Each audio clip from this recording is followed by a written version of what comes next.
प्रथम घटस्थापनेच्या पहिल्या माळेच्या निमित्तानं सर्वांना शुभेच्छा।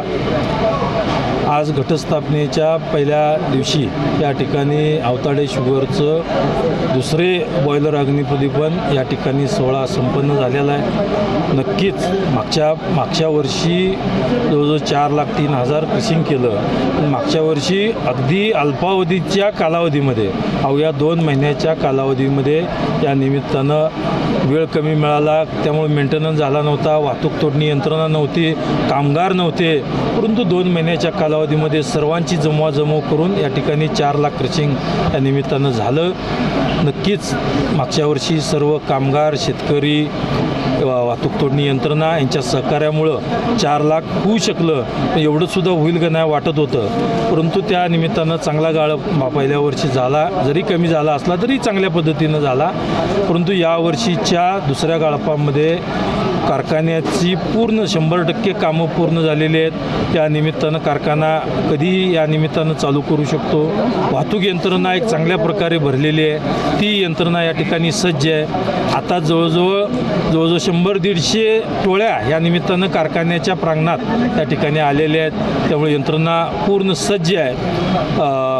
शासनाने ज्यावेळेला तारीख डिक्लेअर केली त्या तारखेला या ठिकाणी नक्कीच हा कारखाना चालू होईल आणि एक चांगल्या प्रकारचं क्रशिंग या वर्षी, जरी दुष्काळाची परिस्थिती असली, ऊसाची वाढ नसेल, तर या निमित्तानं चांगल्या प्रकारे यावर्षी ऊसाचं गाळप होईल।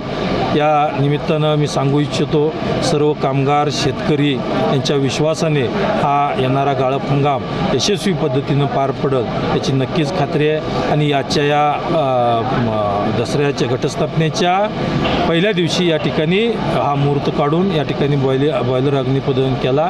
या निमित्तानं सर्व कामगार, मॅनेजमेंट आणि शेतकरी यांना परत एकदा मी या ठिकाणी शुभेच्छा देतो। जिल्ह्याचे पालकमंत्री चंद्रकांत दादा यांच्याशी बोललो की 55-60% उजनीचं पाणी आहे, आपल्याला योग्य नियोजन या निमित्तानं केलं पाहिजे। आमच्या पाण्याची पळवापळवी, जी उजनीत पाण्याची पळवापळवी होती, पाण्याची पळवापळवी थांबली पाहिजे होती।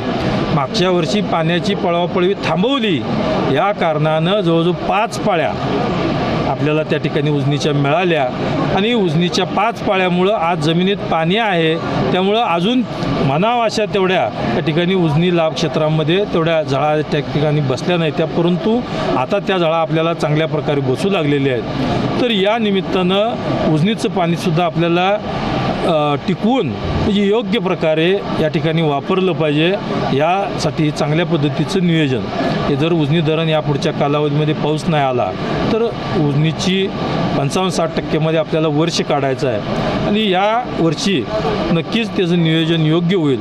परंतु पुढच्या वर्षी ज्या लागणी होणार आहेत त्या लागणी या ठिकाणी कमी प्रमाणात होणार आहेत, त्यामुळं पुढच्या वर्षीचं संकट यापेक्षा यावर्षी उजनी कमी भरल्यामुळं मोठ्या प्रमाणात संकट या ठिकाणी येऊ शकतं। यासाठी योग्य उपाययोजना त्या ठिकाणी राज्य सरकार नक्कीच शेतकऱ्यांच्या पाठीशी उभा राहणार आहे आणि उपाययोजना त्यानिमित्तानं कशा प्रकारे करायच्या राज्य सरकार करेल। आता FRP बाबत सोलापूरच्या कारखान्यामध्ये अनेक कारखान्यावर कारवाई झालेली आहे, पण आता पहिल्याच टर्म तुम्ही गेल्या वर्षी FRP बाबत कुठलीही समस्या आली नाही, याबाबत इतर कारखान्याला तुम्ही काय सांगू इच्छित आहे का? कसं आहे, कारखान्यांनी जे ते मॅनेजमेंट जे त्यांनी केलं पाहिजे, परंतु योग्य मॅनेजमेंट करून या पुढच्या कालावधीमध्ये साखर कारखानदारीसुद्धा हा परवडणारा व्यवसाय नाही आहे, परंतु योग्य नियोजन, माफक खर्च या सगळ्या जर गोष्टी जर केल्या तर नक्कीच त्या निमित्तानं कारखानदारांनासुद्धा, शेतकऱ्यांना चांगल्या प्रकारे भाव त्या ठिकाणी या पुढच्या कालावधीत देता येईल। आणि नक्कीच साखरेचा भाव आता थोडासा वाढा लागला आहे, त्यामुळं जे बाहेरच्या देशामध्ये म्हणजे इंटरनॅशनल मार्केटला या ठिकाणी आपल्या भारताची साखर एक चांगल्या प्रकारे या ठिकाणी जाते, परंतु इंटरनॅशनल रेटला या ठिकाणी डोमेस्टिक रेटसुद्धा आता कम्पेअर व्हायला लागले आहेत आणि नक्कीच असे जर रेट राहिले तर कारखान्यांनासुद्धा या ठिकाणी शेतकऱ्यांना चांगले पैसे देण्यासाठी नक्कीच कारखानदारसुद्धा पुढे येतील याची खात्री आहे। दादा, आपला भाग हा दुष्काळी भाग म्हणून ओळखला जातो, ज्वारीचं कोठार म्हणून ओळखला जातो। कारखाने निर्माण होत आहेत त्यासाठी ऊसाचं क्षेत्र वाढणं गरजेचं आहे। ऊसाचं क्षेत्र वाढण्यासाठी पाणी असेल, शेतकऱ्यांना प्रशिक्षण असेल, यासाठी लोकप्रतिनिधी, साखर कारखानदार, कृषी विभाग, सिंचन विभाग यांनी संयुक्तपणे प्रयत्न करणं गरजेचं आहे। अशा पद्धतीचा काही उपक्रम एखादा राबवता येईल का आपल्या भागासाठी? नक्कीच असे उपक्रम या ठिकाणी आता या पुढच्या कालावधीमध्ये जसं जसं हे होईल दिवस जातील तसे तसे पाण्यासाठी मोठा लढा या ठिकाणी निर्माण केला जाईल. तर पाण्यासाठी योग्य नियोजन जर केलं, आज आपण बघतोय की अनेक जमिनी क्षारपट होऊन त्या ठिकाणी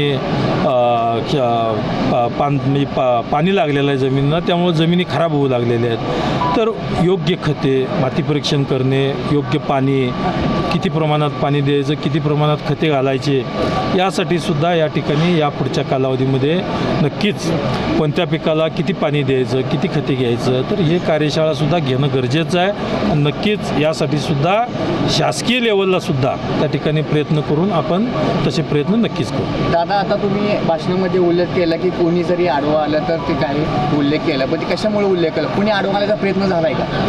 हे काय, या मतदारसंघामध्ये चांगला प्रश्न केला तुम्ही. जरी प्रश्न तुम्ही केला असेल, या मतदारसंघामध्ये आतापर्यंत आश्वासनाशिवाय काय मिळालेलं नाही.